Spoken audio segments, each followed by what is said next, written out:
So hello and welcome guys, स्वागत है आपका हमारे YouTube channel ST education hub में। आज हम स्टार्ट करने जा रहे हैं राजस्थान जीके का जो कंप्लीट कोर्स है वो आज हम स्टार्ट करने जा रहे हैं। पहले हम शुरुआत करेंगे राजस्थान हिस्ट्री से। आपको आश्चर्य तो हो रहा होगा कि सर आज अचानक से राजस्थान जीके का कोर्स कैसे चालू कर दिया आपने फिजिक्स पढ़ाते पढ़ाते। तो देखो, दो मेन रीज़न है। मेरे को खुद को बहुत आश्चर्य हो रहा है कि यार राजस्थान जीके स्टार्ट कर रहा हूँ। देखो, पहला रीज़न तो ये है ये कोर्स स्टार्ट करने का कि फिजिक्स वाले में इतने व्यूज़ अभी नहीं आ रहे, ठीक है। और अपने को भी यार घर चलाना है, नई नई चीज़ें एक्सप्लोर करनी चाहिए, अभी समय है हम अपने पास। तो क्या है कि ये नया एक्सप्लोरेशन का एक तरीका है मेरे लिए भी, कुछ नया सीखने को मिलेगा, कुछ आपको सीखने का मिलेगा। दूसरा रीज़न ये है कि राजस्थान के अंदर जितने पेपर होते हैं अपने, मैं राजस्थान से हूँ तो मेरे को ये पता है कि जितने भी पेपर अपने होते हैं, कोई भी तरीके का पेपर हो, चाहे वो फिजिक्स का हो या किसी भी और एग्ज़ाम हो, कोई भी सरकारी नौकरी की आप बात कर लो, तो आपके राजस्थान जीके का जो पार्ट है ना, राजस्थान का जो जीके है वो तो हर पेपर में कंपलसरी होता है, आता ही है वो। मोस्टली 90% पेपर्स के अंदर जो है राजस्थान का जीके आता है। तो उसमें क्या होगा कि आपको उससे माथापच्ची तो कभी ना कभी तो करनी पड़ेगी।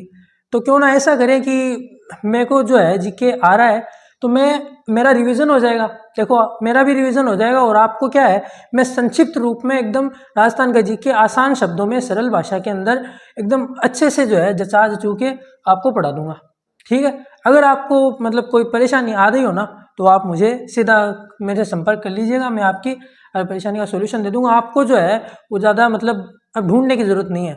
मैं आपको संक्षिप्त रूप में केवल कंप्लीट कोर्स करा देंगे, मतलब कोई चीज़ नहीं रहेगी, मतलब आपको कोई भी है ना पेपर के अंदर, जीके के पेपर के अंदर कभी कोई परेशानी नहीं आएगी। आप ये कोर्स है ना वो कंप्लीट कर लो बस। तो आज हम स्टार्ट कर रहे हैं सबसे पहले राजस्थान हिस्ट्री से।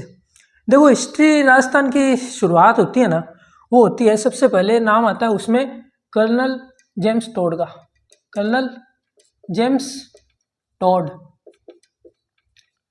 का नाम आता है। देखो, कर्नल जेम्स टोड है, उसका नाम सबसे पहले आता है अपनी राजस्थान हिस्ट्री का। और वो क्यों आता है वो देखो, अब देखते हैं। कर्नल जेम्स टोड जो थे वो स्कॉटलैंड के रहने वाले थे। स्कॉटलैंड के रहने वाले थे, लेकिन फिर इनका राजस्थान हिस्ट्री में कैसा रोल भाई?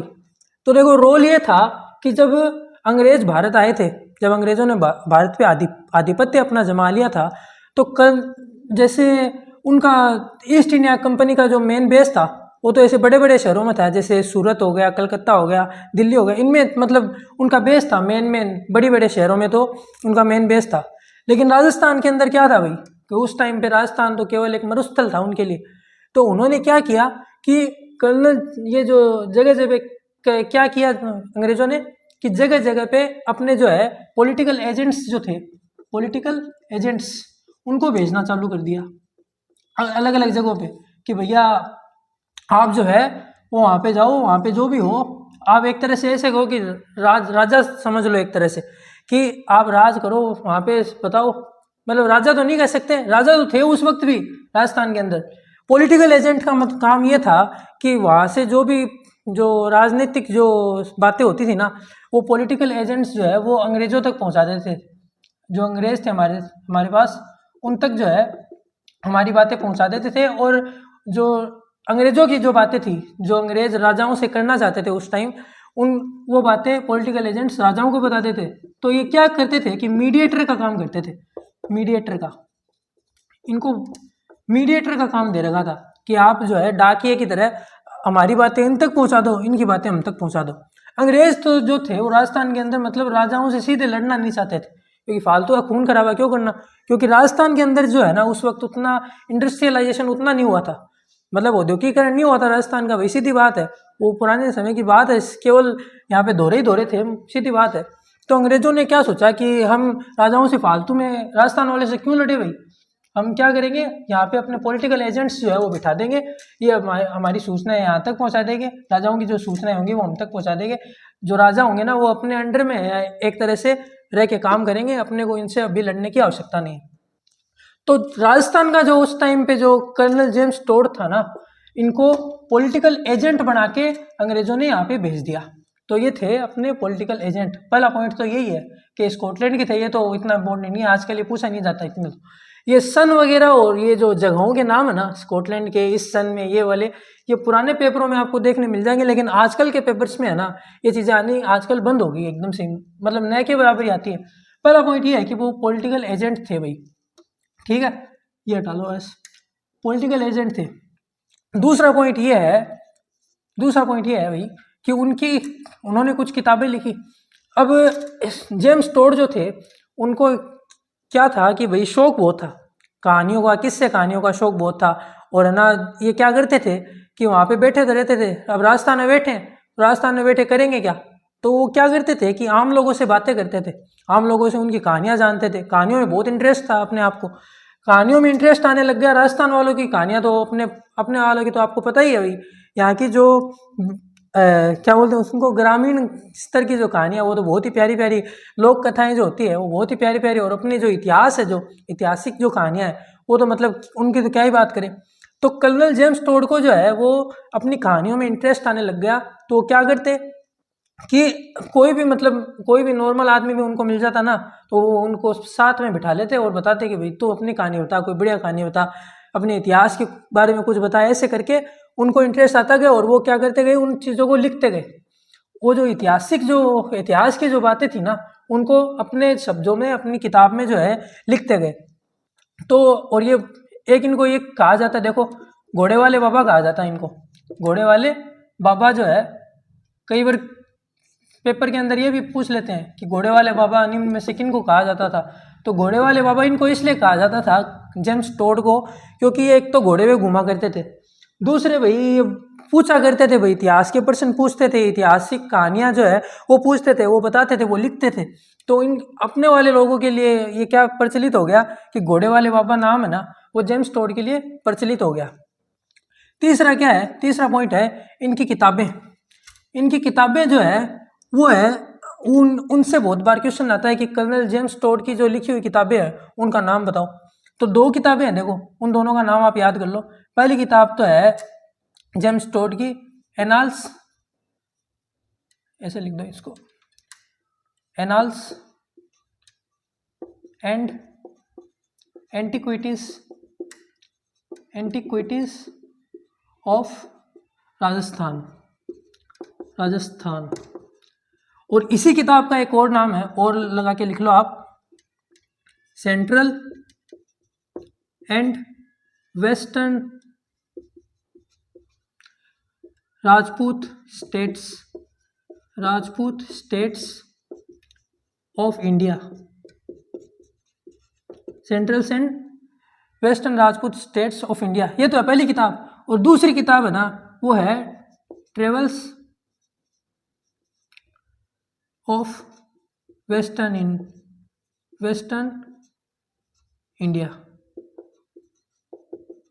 ट्रेवल्स ऑफ वेस्टर्न इंडिया, ये इनकी दूसरी किताब।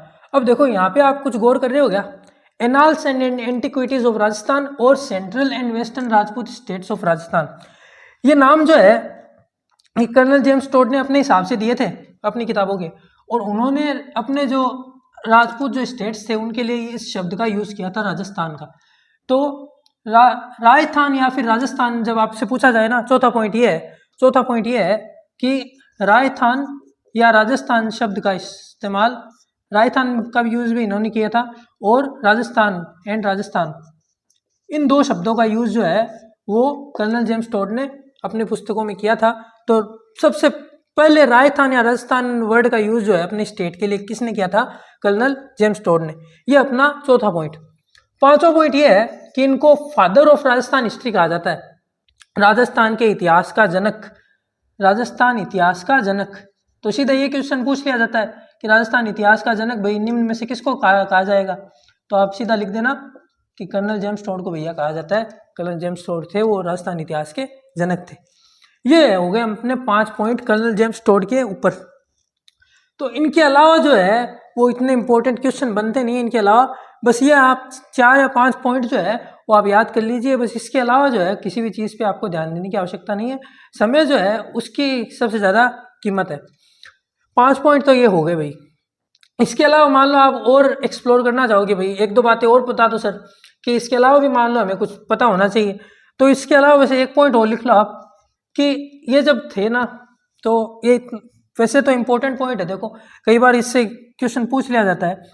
क्वेश्चन ऐसे बनता है कि जेम्स टोड ने ना एक जैन मुनि को अपना गुरु मान लिया था, एक जैन मुनि को अपना गुरु बना लिया था। उस गुरु का आप नाम बताओ। तो उस गुरु का नाम था ऋषि वशिष्ठ, सॉरी यति ज्ञानचंद्र। ऋषि वशिष्ठ तो गलत याद रहेगा मेरे को, यति ज्ञानचंद्र। ऋषि वशिष्ठ तो आगे आएंगे आपके, मैं आपको बताऊंगा किस कहाँ पे आएगी। यति ज्ञानचंद्र है वो मुनि है, एक जैन मुनि है जिनको जेम्स टोड ने अपना गुरु मान लिया। यानी जेम्स टोड के गुरु लिख लो ऐसे, टोड के गुरु, टोड के गुरु। ये हो गया अपना जेम्स टोड का टॉपिक कंप्लीट। बस इतना ही है। देखो आप अगर है ना इसी टॉपिक को अगर किसी बुक से पढ़ने जाओगे ना, तो आपको इतना समय लगेगा कि उसकी कोई हद नहीं है, इतने पॉइंट है। लेकिन ये बस 6 पॉइंट अब मैंने लिखा दिया ना, बस इसी पॉइंट से क्वेश्चन बनते हैं 90% चांस। अगर इसके अलावा कोई क्वेश्चन आते हैं तो फिर आप, वो तो सबके दिक्कत होगी उसमें, तो क्या ही टेंशन है फिर। ये मेन पॉइंट आप ये लिख लो और बस ये आपको याद करने हैं। ये हो गया अपना जेम्स टोड का टॉपिक कंप्लीट। अब देखो अगला, देखो संक्षिप्त रूप में इसलिए पढ़ रहे हैं अपन क्योंकि राजस्थान हिस्ट्री इतनी बड़ी है कि आप अगर है ना उनको किताब से पढ़ने जाओगे या फिर है ना किसी मान लो कोर्स आपने ले लिया उससे पढ़ने जाओगे ना, तो इतनी बड़ी है कि भाई आप कम थक जाओगे एकदम से, और ऐसे हिम्मत हार जाओगे भाई इतनी चीज़ें याद नहीं रहेगी। तो केवल वो चीज़ें याद करेंगे जो अपने राजस्थान के जो पेपर्स आते हैं ना उनमें पूछी जाती है, केवल वो चीज़ें अपन पढ़ेंगे, वो चीज़ें अपन याद करेंगे। जेम्स टोड अपना हो गया, ठीक है। अगला नाम अपने पास आता है राजस्थान हिस्ट्री में जॉर्ज थॉमस का।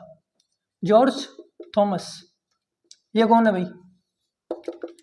देखो ये जॉर्ज थॉमस जो थे वो आयरलैंड के रहने वाले थे, आयरलैंड के निवासी जॉर्ज थॉमस। उस समय क्या हुआ करता था कि अंग्रेज जो थे उन्होंने भारत का औद्योगिकरण करना स्टार्ट कर दिया था एकदम बढ़िया। मतलब अंग्रेज साम्राज्य जो था वो भारत के अंदर पीक पे था। तो वहाँ उस टाइम क्या होता था कि आयरलैंड और जो इंग्लैंड के आसपास के जितने भी क्षेत्र है ना, वहाँ से क्या करते थे कि लोग पलायन करके इंडिया पे आ जाते थे। तो ये जो है वो आयरलैंड से इंडिया आ गए, किस लिए? काम के लिए, काम के सिलसिले में काम ढूंढने के लिए आयरलैंड से इंडिया आ गए। और इनको आता क्या था? इनको आता था तोपें चलानी आती थी। तो ये तोप चलाने में है ना, आधुनिक जो तोपें होती थी, ऐसे लिख लो आप, आधुनिक तोपों में है ना इनको महारत हासिल थी कि आधुनिक तोपों को कैसे चलाया जाता है। सैनिक मान लो इनको, सैनिक की तरह आए थे भाई कि ब्रिटिश वहाँ पे जाएंगे, ब्रिटिश एम्पायर के अंदर कोई अपने को काम मिल जाएगा। लेकिन हुआ क्या कि जॉर्ज थॉमस जब भारत आए तो उनको अंग्रेजों के यहाँ पे कोई नौकरी नहीं मिली, कोई वैकेंसी खाली नहीं थी भाई, सीधी बात है। यहाँ पे अपने को वैकेंसी खाली नहीं, अपने को नौकरी नहीं मिल रही, यहाँ से बाहर वाले को कहाँ से मिल जाएगी भाई। तो उस टाइम अंग्रेजों के, जबकि अंग्रेजों का राज था, फिर भी आयरलैंड के अंग्रेज को वैकेंसी खाली नहीं थी उस टाइम, तो अंग्रेजों के यहाँ नौकरी नहीं मिली। तो इसने क्या किया भाई, मराठों के यहाँ नौकरी कर ली और ये मराठों का बाड़ायती सेनापति बन गया। बाड़ायती सेनापति। अब सीधा सेनापति क्यों नहीं लिख रहे भाई, बाड़ायती सेनापति क्यों लिख रहे हैं? बाड़ायती सेनापति का ये मतलब है कि ऐसे तो था नहीं कि मराठों के लिए जान माल कुर्बान कर देंगे भाई जॉर्ज थॉमस जी। ऐसा था कि जॉर्ज थॉमस को मराठे जो थे वहाँ उस टाइम महाराष्ट्र के मराठा जो राजा थे वो पैसे देते थे कि आप हमारे पास आओ भाई, आप हमारे सेनापति बन जाओ और हमें हमारे जो सैनिक है उनको तोपें चलानी सिखाओ, आधुनिक तोपें हैं वो आप चलानी सिखाओ और आप जो है हमारी कमांडर बन जाओ, सेनापति बन जाओ, ठीक है। तो इसलिए उनको बाड़ायती सेनापति मराठों का बोला जाता है, जॉर्ज थॉमस को। ये अपना पहला पॉइंट है। बाकी जो जितना भी है ना ये कहानी के तौर पे आप याद रख लो। पॉइंट जो याद रखने हैं ना वो पॉइंट अलग ही रखने हैं आपको, वो मतलब आप शॉर्ट नोट्स में वापस लिख लेना चाहिए या फिर कंप्लीट नोट्स में लिख लेना। और आपको अगर नोट्स बनाने में तकलीफ हो रही हो ना तो मैं नोट्स, मेरे अपने नोट्स जो है वो मैं आपको शेयर कर दूंगा, आप मेरे को कमेंट सेक्शन में बोल दीजिएगा, मैं आपको टेलीग्राम पे शेयर कर दूंगा, ठीक है। और आप शॉर्ट नोट्स अपने अलग से बना लीजिएगा। तो पहला तो पॉइंट ये हो गया कि मराठों के बाड़ायती सेनापति थे। दूसरा क्वेश्चन ये पूछा जाता है कि जब मराठों के सेनापति बने तो उसके बाद में ना इन्होंने जो युद्ध लड़े उनमें मुख्य अपने राजस्थान में ये आता है कि राजस्थान की कौन कौन सी जगहों पे इन्होंने आक्रमण किया। जॉर्ज थॉमस ने मराठों की तरफ से आक्रमण किया अपने राजस्थान पे, तो 3 जगहों पे आक्रमण किया। देखो, जयपुर, उदयपुर और बीकानेर। ये वो 3 जगह है जहाँ पे अपने जॉर्ज थॉमस है ना, उन्होंने यहाँ पे अपने आक्रमण किया था राजस्थान के अंदर। ये अपना है दूसरा पॉइंट। तीसरा पॉइंट ये आता है कि जॉर्ज थॉमस ने राजस्थान के लिए एक नए शब्द का यूज किया था और वो शब्द था राजपुताना। राजपुताना शब्द का प्रयोग किया। राजपुताना शब्द का प्रयोग किया जॉर्ज थॉमस ने राजस्थान के लिए। और जेम्स टोड ने क्या यूज किया था भैया, अभी हमने बताया राजस्थान या राजस्थान। तो दोनों में कंफ्यूज नहीं होना है। जेम्स टोड ने तो बोला था कि राजस्थान या राजस्थान है, राजस्थान शब्द का यूज किया अपने स्टेट के लिए। और जॉर्ज थॉमस ने यूज किया राजपुताना, यानी राजपूतों का जहाँ पे शासन होता है, ऐसे इस तरह से राजपुताना शब्द का इन्होंने प्रयोग किया। तो ये हो गया अपने कर्नल जेम्स टोड और जॉर्ज थॉमस की हिस्ट्री कंप्लीट। इसके अलावा एक पॉइंट आता है अभी जॉर्ज थॉमस के अंदर, चौथा पॉइंट लिख लो। ये इंपॉर्टेंट है वैसे तो, लेकिन ये मेन 3 पॉइंट है ना, ये ज़्यादा इंपॉर्टेंट है। और एक अलग पॉइंट बना के लिख लो आप, जो आता जॉर्ज थॉमस में ही है वैसे तो। पॉइंट ये है कि देखो, विलियम फ्रैंकलिन नामक एक लेखक थे, एक लेखक है, राइटर थे। इन्होंने क्या किया कि जॉर्ज थॉमस जहाँ भी जाते थे ना, ये अपनी एक डायरी साथ में ले जाते थे, जो भी अपने अनुभव होते हैं उनको डायरी में लिख लेते। तो विलियम फ्रैंकलिन ने क्या किया, इनकी डायरी को क्या किया, एक किताब का रूप दे दिया, बुक का नाम दे दिया। और उन्होंने क्या किया कि जॉर्ज थॉमस की जो डायरी थी ना, उसके ऊपर है वो किताब लिख दी। उस किताब का नाम है military memoirs of George Thomas. Military memoirs of George Thomas. ये नाम है ना, ये आपको एग्जैक्ट याद होनी चाहिए एकदम। Military memoirs of George Thomas William Franklin की बुक है, जो 1805 ईस्वी में प्रकाशित हुई थी। 1805 ईस्वी में प्रकाशित हुई। ये आपको याद रखने की आवश्यकता नहीं है, मैं आपको बोल रहा हूँ, मैं बार फिर से बोलता हूँ। देखो, डेट और जो जगह है ना, वो पहले आया करती थी अपने राजस्थान के पेपर्स के अंदर। लेकिन आजकल क्या है, आजकल वो ज़्यादा क्या बोलते हैं, जैसे जैसे कंपटीशन बढ़ रहा है ना, तो ये सन वगैरह पूछनी बंद कर दी उन्होंने। तो अब क्या करते हैं, वो सीधा ऐसे पूछ लेंगे कि विलियम फ्रैंकलिन ने जॉर्ज थॉमस के ऊपर कौन सी किताब लिखी, या निम्न में से कौन सी किताब है जो विलियम फ्रैंकलिन ने लिखी। या फिर सीधा पूछ लेंगे कि military memoirs of George Thomas जो बुक है, उसके राइटर का नाम बताओ, तो वो आ जाएगा सीधा विलियम फ्रैंकलिन। ये हो गया अपना कर्नल जेम्स टोड और जॉर्ज थॉमस। ये इनका हिस्ट्री में पार्ट है, वो कंप्लीट हो गया। अब हम शुरू करते हैं मध्यकालीन जो अपना राजस्थान का इतिहास है ना, वो शुरू करते हैं। देखो, इतिहास है ना, वो 3 पार्ट्स में डिवाइड होता है। जब हम पढ़ना शुरू करते हैं ना इतिहास को, तो ऐसे सीधा तो है नहीं कि भाई 0 से लेकर 100 तक सारा ही पढ़ लेंगे, ऐसा नहीं होता। 3 पार्ट में हर चीज़ को ऐसे मैनेज करके 3 पार्ट में डिवाइड करके फिर पढ़ा जाता है। तो 3 भाग में डिवाइड करने के बाद 3 पार्ट कौन से हमारे पास आते हैं भाई। एक तो अपना हो गया पहला प्राचीनकालीन इतिहास, एक होता है मध्यकालीन इतिहास, और एक होता है आधुनिक इतिहास। देखो, मध्यकालीन है ना, वो सबसे बड़ा है, मतलब अपना जो लेंथ है ना, सबसे बड़ा जो टॉपिक है वो मध्यकालीन इतिहास का है राजस्थान के अंदर। बिगेस्ट लिख लो आप, याद रखना इसको। मध्यकालीन है वो सबसे बड़ा टॉपिक है। आधुनिक के अंदर क्या आ जाता है कि अंग्रेजों के बाद का जो इतिहास है ना, उसको अंग्रेजों ने खुद ही बोल दिया कि आधुनिक है, कि अब हमारे बाद में आप तो वही आधुनिक हुए हो, आपसे पहले तो क्या बोलते हैं, जैसे कोई बांटे सकते थे हम तो। लेकिन ऐसा नहीं है। देखो, अंग्रेजों ने नाम दे दिया तो ठीक है, वो चल रहा है। तो हम क्या करेंगे, सबसे पहले, ये सबसे बड़ा टॉपिक है, तो सबसे पहले प्राचीन और आधुनिक को हटा के मध्यकालीन जो राजस्थान का इतिहास है ना, वो शुरू करते हैं। तो नया टॉपिक आप डाल लो, मध्यकालीन राजस्थान का इतिहास।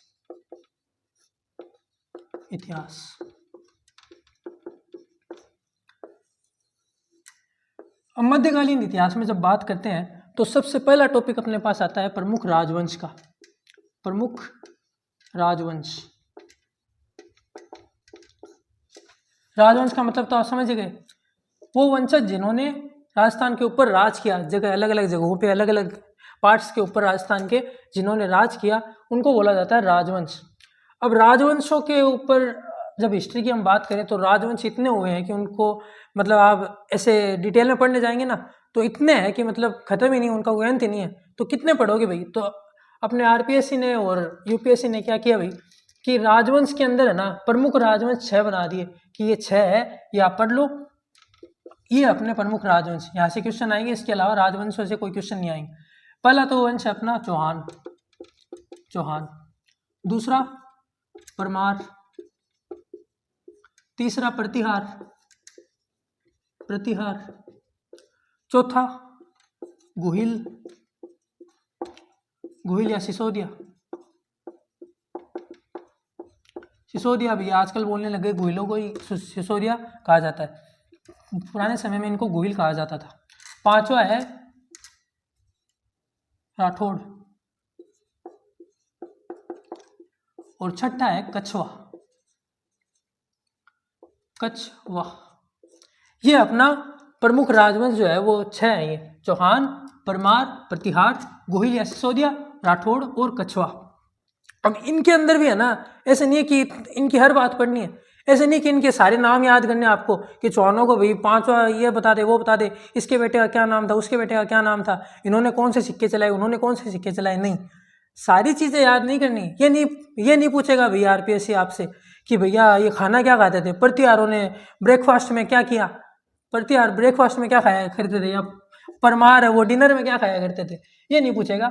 आपको जो है वो 4 टॉपिक्स कवर करने हैं। सारे जितने भी अपने वंशज है ना उनमें 4 टॉपिक्स है वो कवर कर लेने। सबसे पहले तो उनकी राजनीतिक व्यवस्था कैसी थी, यहाँ से प्रश्न पूछे जाएंगे। और ये आरपीएससी के द्वारा जारी किया गया है, मतलब कि आप पहले तो राजनीतिक उनकी व्यवस्था कैसी थी वो हमें बता दो कि भाई राजनीतिक व्यवस्था। फिर उस टाइम में जो राजवंश थे उस टाइम में प्रशासनिक व्यवस्था किस प्रकार की थी वो बता दो। तीसरी है भाई कि राजस्व जो है वो किस प्रकार का था वो बता दो। ठीक है, राजनीतिक, प्रशासनिक, राजस्व कैसा था। और लास्ट में आप ये बता दो कि उस टाइम पे संस्कृति किस प्रकार की थी। संस्कृति यानी कि सांस्कृतिक, उनकी सांस्कृतिक धरोहरों के बारे में बता दो। संस्कृति से जुड़े हुए सवाल वो पूछे जाएंगे।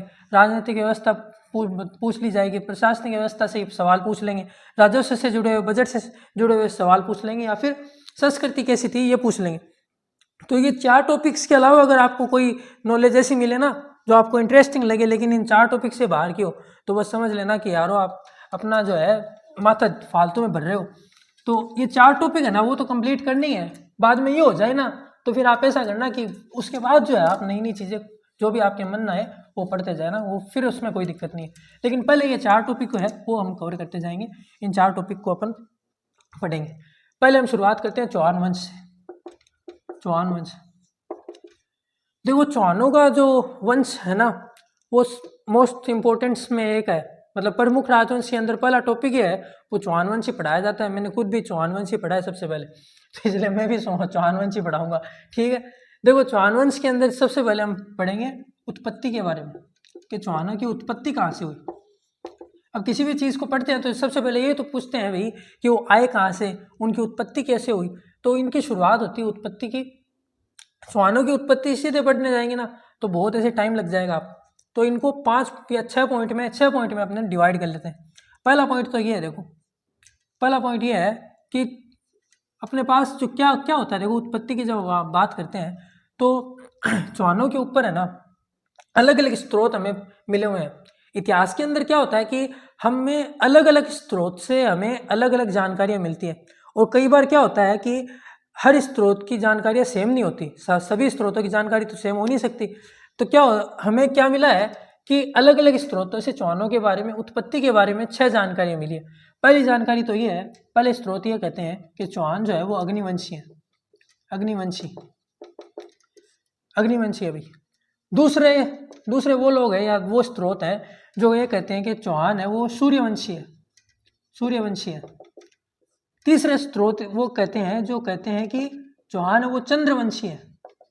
ये चीज़ें आपको लिखनी है, इंपॉर्टेंट है ये सारे टॉपिक्स जो है वो अपने प्रीवियस ईयर क्वेश्चन में आपको मिल जाएंगे।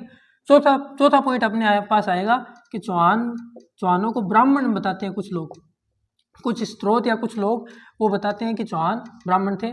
5वां है विदेशी बताने वाले लोग या विदेशी बताने वाले स्रोत। और छठा है इंद्र के वंशज। इंद्र के वंशज क्या है ये 6 पॉइंट? पहला तो है अग्निवंशी, कि मतलब वो स्रोत जो कहते हैं कि चौहान जो है वो अग्निवंशी थे। अग्निवंशी बताने वाले स्रोत देखो कौन कौन से थे।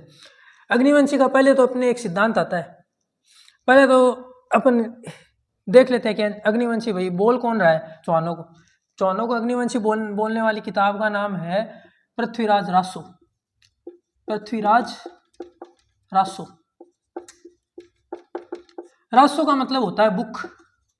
जहाँ भी आपको हिस्ट्री के अंदर या फिर किसी भी मतलब अपने राजस्थान की भाषा में है ना, बुक को रासो लिखा जाता था पहले। तो जहाँ भी आपको रासो दिख जाए ना, तो मतलब वो बुक के लिए लिखा गया है कि ये एक बुक है, और ये पृथ्वीराज रासो जो है पूरी उस बुक का नाम है।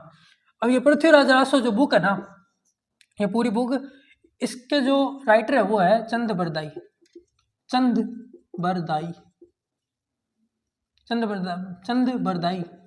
चंद्र मत बोल देना यार, यहाँ पे रे मत लगा देना।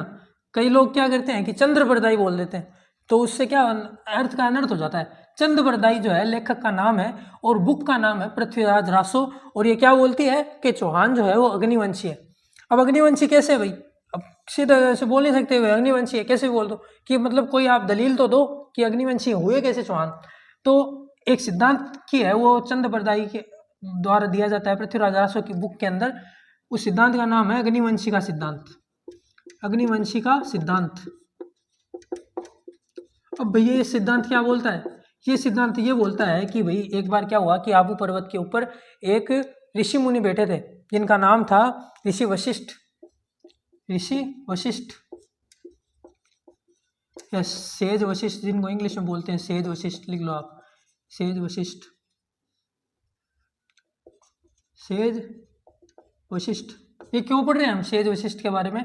ऋषि वशिष्ठ जो थे उन्होंने आबू पर्वत के ऊपर एक यज्ञ कर रहे थे, और ऐसा माना जाता है कि उस यज्ञ के अंदर कुछ क्या बोलते हैं उनको, कुछ तुच्छ लोगों ने आके बाधाएं डालनी शुरू कर दी। बार बार में आते थे वो, और उस यज्ञ में अपने अग्नि का जो कुंड जलाया हुआ था उन्होंने, उसमें बार बार में आके बाधा डालते थे। वो बार बार में आग जलाते, और जो वो लोग आते, जो तुच्छ लोग थे वो आते और उस आग को बुझा के चले जाते। तो ऋषि वशिष्ठ को आया गुस्सा, और उन्होंने मतलब प्रार्थनाएं की, पूजा पाठ किया मतलब, और उन्होंने क्या किया कि उस अग्निकुंड से 4 जो है वो क्या बोलते हैं उनको, सेनापति मान लो या सैनिकों का जन्म हुआ। 4 वंशों का जन्म हुआ, जिनमें से एक थे चौहान, दूसरे उनमें परमार, तीसरा उसमें प्रतिहार, और चौथे जो थे वो थे चालुक्य या फिर सोलंकी।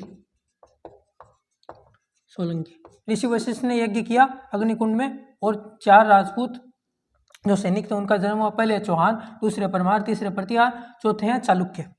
अब ये जो चौहान है ना, इसलिए इनको बोला जाता है अग्निवंशी, और इसको बोला जाता है अग्निवंशी का सिद्धांत। तो आपसे पूछ लेना कि अग्निवंशी का सिद्धांत, भाई अग्निवंशी का सिद्धांत किस ऋषि मुनि से जुड़ा हुआ? तो वह ऋषि वशिष्ठ। और कहाँ पे कर रहे थे वो यज्ञ? वो था आबू पर्वत के ऊपर अग्निकुंड जलाया हुआ था। कौन कौन से जो 4 राजपूत वंश है वो उसे अग्नि से पैदा हुए। अग्निवंशी कौन कौन से अग्नि के वंश 4 आपसे पूछ लिया जाए सीधा ही कि अग्निवंशी के सिद्धांत के अनुसार 4 कौन कौन से राजपूत वंशज हैं जो क्या हुआ उस वक्त अग्निकुंड से प्रकट हुए, या फिर अग्निकुंड से जिनकी उत्पत्ति हुई। तो वो है चौहान, परमार, प्रतिहार और चालुक्य या फिर सोलंकी। ये हो गया अपना अग्निवंशी का सिद्धांत, और ये है पृथ्वीराज रासो में लिखा हुआ चंद बरदाई द्वारा।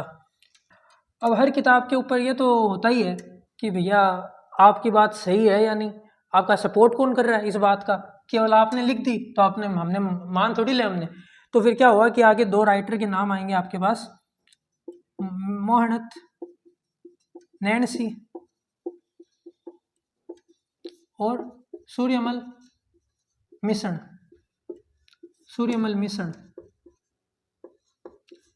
ये जो 2 राइटर्स के नाम है ना, ये 2 बड़े अपने इतिहासकार रहे हैं, बहुत बड़े बड़े। इन दोनों ने क्या किया कि अग्निवंशी सिद्धांत का जो है चंद बरदाई के पृथ्वीराज रासो का सपोर्ट किया है। तो आपसे ये क्वेश्चन में ऐसे पूछा जाता है कि निम्न में से कौन से इतिहासकार ऐसे रहे हैं जिन्होंने चौहानों के अग्निवंशी होने के जो सिद्धांत है ना उसका सपोर्ट किया, उसका समर्थन किया। तो वो है मोहनत नैणसी और सूर्यमल मिश्रण। ठीक है, ये हो गया अपना अग्निवंशी वाला सिद्धांत, कि अग्निवंशी वाले स्रोत जो है वो कौन कौन से हैं, कौन कौन उसका सपोर्ट कर रहा है, किसने लिखी, किसने वो क्या बोलते हैं उस बुक का नाम क्या है, किसने लिखी, ये हो गया अपना अग्निवंशी। फिर आते हैं सूर्यवंशी के बारे में, कि चौहानों को सूर्यवंशी बताने वाले स्रोत कौन कौन से, ठीक है। अग्निवंशी का हो गया, सूर्यवंशी का बताने वाले स्रोत कौन कौन से हैं। तो सूर्यवंशी बताने वालों में सबसे पहले तो नाम आता है अपना, एक बुक है हमीर रासो, फिर हमीर महाकाव्य, फिर पृथ्वीराज विजय। ये है वो 3 बुक्स जो क्या है, सपोर्ट करती है चौहानों के सूर्यवंशी होने के तो क्या बोलते हैं उसको, सिद्धांत का, कि चौहान जो है वो सूर्यवंशी है। इस थॉट का सपोर्ट कौन कौन सी बुक्स करती है, तो मीर रासो, हमीर महाकाव्य, पृथ्वीराज विजय, ये तो है तीनों बुक्स। ये जो तीनों ना, ये तो है बुक्स। अब एक देखते हैं कि अभिलेख है, एक अभिलेख भी है जो क्या करता है, सपोर्ट करता है चौहानों की सूर्यवंशी होने के जो थॉट है उसका सपोर्ट करता है। उस अभिलेख का नाम है विग्रहराज चतुर्थ का, विग्रहराज हिसाब लिखते थे, विग्रहराज चतुर्थ का अजमेर अभिलेख, विग्रहराज चतुर्थ जो थे वो चौहानों के राजा थे, इनके बारे में हम आगे पढ़ेंगे। विग्रहराज चतुर्थ ने क्या किया, अजमेर के अंदर एक अभिलेख लगवाया। अभिलेख का मतलब है, देखो किसी भी मतलब पुराने वक्त में क्या थे, अभी तो अपने पास ये कागज़ कलम सब चल गए, पुराने समय में क्या होते, राजा महाराजा जो थे वो अपनी हिस्ट्री को पत्थर के अंदर है ना, मोस्टली पत्थर या फिर किसी क्या बोलते हैं उसको, धातु का जो बड़ा ऐसे होता है ना पत्थर, उसके अंदर गुदवा देते थे, अपनी हिस्ट्री को गुदवा देते थे, उससे क्या बोलते हैं हथौड़ी और छेनी हथौड़ी से गुदवा देते। इस पूरे को बोला जाता था अभिलेख, ये अभिलेख अपना। तो अजमेर से जो अभिलेख हमें प्राप्त हुआ ना, अजमेर से जो अपनी धरोहर अभिलेख प्राप्त हुई, वो जो अभिलेख है उस पर लिखा हुआ है कि चौहान है वो सूर्यवंशी है, और ये अभिलेख जो है विग्रहराज चतुर्थ का लगाया हुआ है। तो आपसे ऐसा पूछा जाएगा एग्जाम के अंदर कि निम्न में से कौन सा अभिलेख वो है जो चौहानों के सूर्यवंशी होने के जो विचार है उसका समर्थन करता है, तो वो है विग्रहराज चतुर्थ का अजमेर अभिलेख। इसके अलावा सूर्यवंशी होने के सिद्धांत का सपोर्ट करने वाले है ना, एक लेखक का नाम हमारे पास आता है जिनका नाम है गौरीशंकर हीराचंद ओझा। गौरीशंकर, आपने सुना होगा इनका नाम तो भाई, गौरीशंकर हीराचंद ओझा, अपने ओझा जी इनको बोला जाता है। गौरीशंकर हीराचंद ओझा है ना, वो अपने जो राजस्थान का इतिहास हम आज पढ़ रहे हैं उनके अंदर सबसे बड़ा जिसका योगदान है ना, जिस लेखक का सबसे बड़ा अपने इतिहास जो आज पढ़ रहे हैं उसमें सबसे बड़ा अगर किसी का योगदान है उस इतिहास को लिखने में, उस इतिहास को एक नई दिशा देने में, तो वो है हमारे गौरीशंकर हीराचंद ओझा जी। ये आप जो है 3 स्टार 4 स्टार लगा के इस नाम को टिक कर लो, ये नाम बहुत बार आएगा आपको ओझा जी का नाम। तो गौरीशंकर हीराचंद ओझा जी ने इतने फेमस क्यों है, देखो जेम्स टोड के बारे में अभी हमने पढ़ा था, जेम्स टोड के बारे में। अब टोड का जो लिखा हुआ इतिहास था ना, टोड के लिखे हुए इतिहास के अंदर सबसे बड़ी प्रॉब्लम क्या थी कि वो टोड ने जो वो बातें ऐतिहासिक तथ्यों के रूप में लिख ली जो वो किसी भी आम इंसान के अंदर, किसी भी आम इंसान से सुनता था, किसी भी नॉर्मल गली कूंचले बैठे हुए भाई लोगों से पूछ लेता था और उसको लगता था कि ये ऐतिहासिक तथ्य है। तो वो उसमें गलतियां बहुत है, देखो गलतियां तो होगी ऑब्वियसली, क्योंकि उसने पूछा भी ऐसे ऐसे लोगों से। अब कई चीज़ें सही भी है, ऐसा नहीं है कि सारी गलत है, पर कई चीज़ें ऐसी है जो मतलब जिनका कोई सेंस ही नहीं बनता, तुक ही नहीं बनता कि भाई कोई राजा उस समय जब पैदा ही नहीं हुआ तो उसके बारे में आप लिख रहे हो कि उसने ऐसा कर दिया, तो ऐसा सत्य कैसे हो सकता है। तो ओझा जी ने क्या किया, गौरीशंकर हीराचंद ओझा जी ने जेम्स टोड का लिखा हुआ जो इतिहास है ना उसमें सुधार किया और उसको सही दिशा दी और उसको ठीक तरह से जचा जचू के अपने पास रिप्रेजेंट किया। तो इसलिए गौरीशंकर हीराचंद ओझा जी का जो माना जाता है ना, उनका मान सबसे ज़्यादा अपने इतिहास के अंदर, राजस्थान इतिहास में सबसे ज़्यादा किसी का मान है तो वो गौरीशंकर हीराचंद ओझा जी का है। और इसके बाद में अगर है ना किसी ने राजस्थान इतिहास को एक नई दिशा में लेके गया तो वो है अपने पास 3 शर्मास ऑफ राजस्थान हिस्ट्री, ये आपसे सीधा पूछा जाता है क्वेश्चन कि 3 शर्मास जो है राजस्थान हिस्ट्री के, राजस्थान इतिहास के 3 शर्मास कौन से हैं। तो उनमें से एक नाम है, वो आप मेरे को अभी बता देता हूँ, मैं अगले टॉपिक में है वो आपको बता दूंगा। आप अभी तो ये याद रख लो कि सूर्यवंशी होने के, चौहानों के सूर्यवंशी होने के सिद्धांत का सपोर्ट कौन कौन करते हैं। 3 बुक्स है, हमीर रासो, हमीर महाकाव्य, पृथ्वीराज विजय, 3 बुक्स है।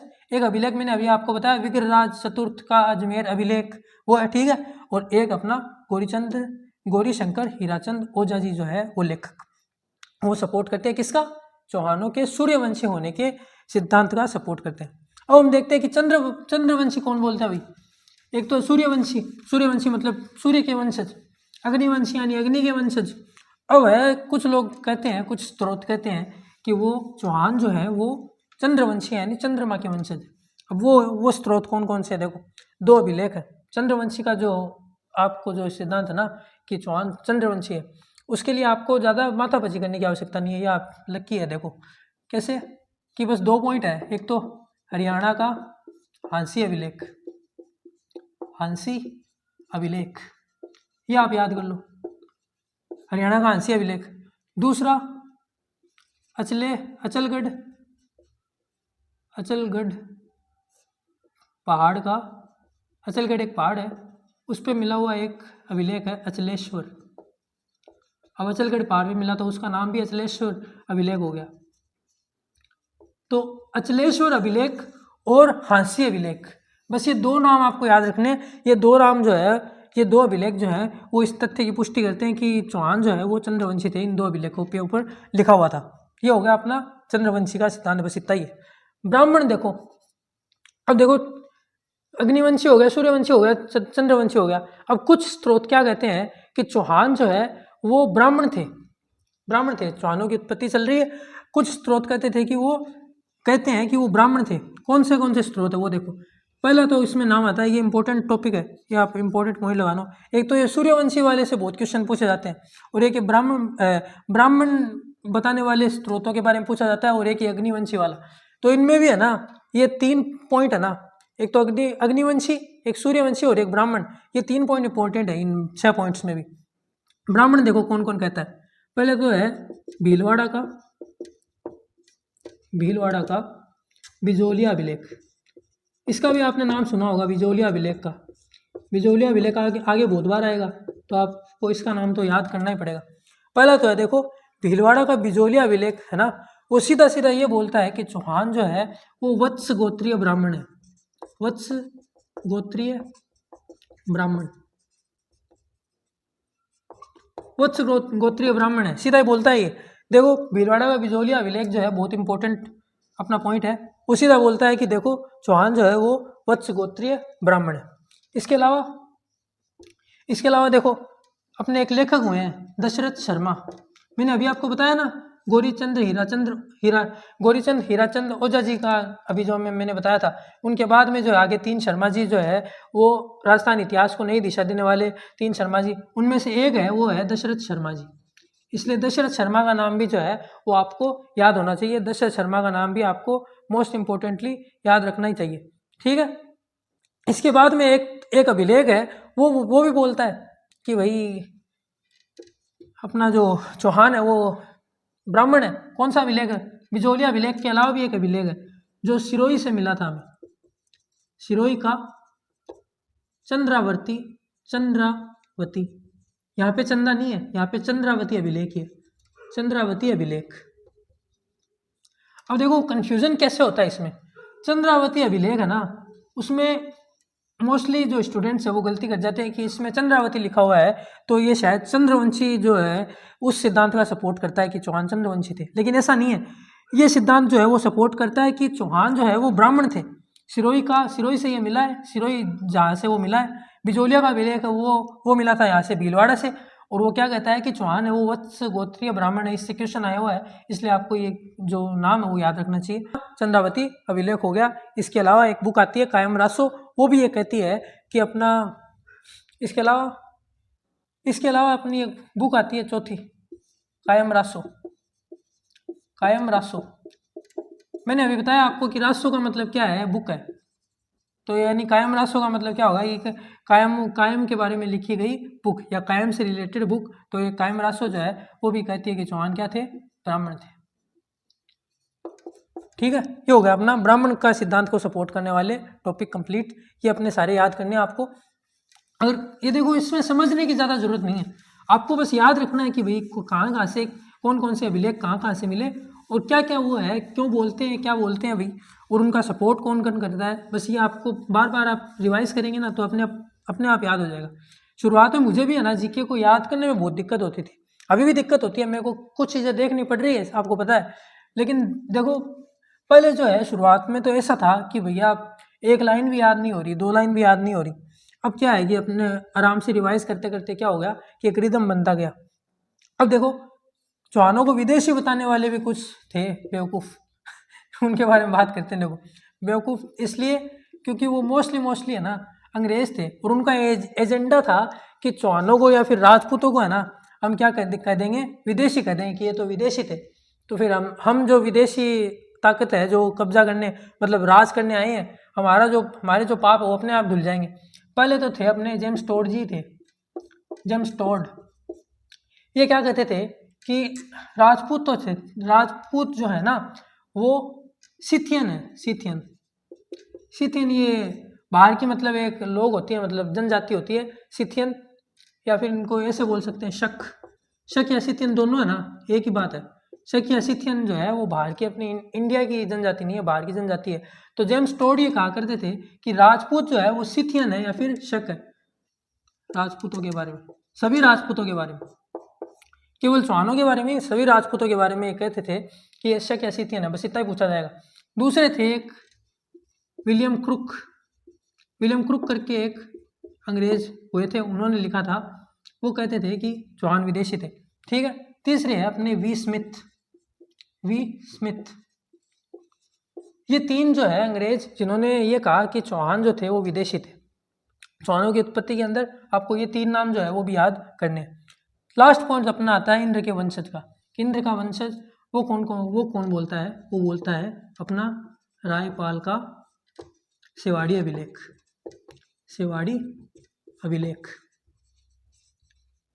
रायपाल का सेवाड़ी अभिलेख बताओ क्या बोलता है भाई। ये बोलता है कि चौहान जो है वो इंद्र के वंशज है, इंद्र भगवान जो अपने हुए हैं ना उनके वंशज है, जो अपने राजस्थान के चौहान है वो इंद्र के वंशज है। तो ये अपना हो गया चौहानों की उत्पत्ति का जो टॉपिक है वो कंप्लीट। ठीक है, पहले एक एक करके आप जो है सारे पॉइंट याद करना कि भैया सिद्धांत कौन कौन से हैं, फिर कौन कौन से स्रोत है जो इन सिद्धांतों का सपोर्ट करते हैं, फिर कौन कौन से वो लेखक हैं जो उन सिद्धांतों का सपोर्ट करते हैं, फिर कौन उन बुक्स के नाम, और फिर ये सारे पॉइंट याद करके इनमें 3 पॉइंट जो है मेन है ना, अग्निवंशी, सूर्यवंशी और ब्राह्मण, ये जो है 3 पॉइंट, ये जो 3 सिद्धांत है चौहानों के बारे में, ये आपको मुझे ज़बानी याद होने चाहिए। मिलते हैं अगले वीडियो में। Thanks for watching.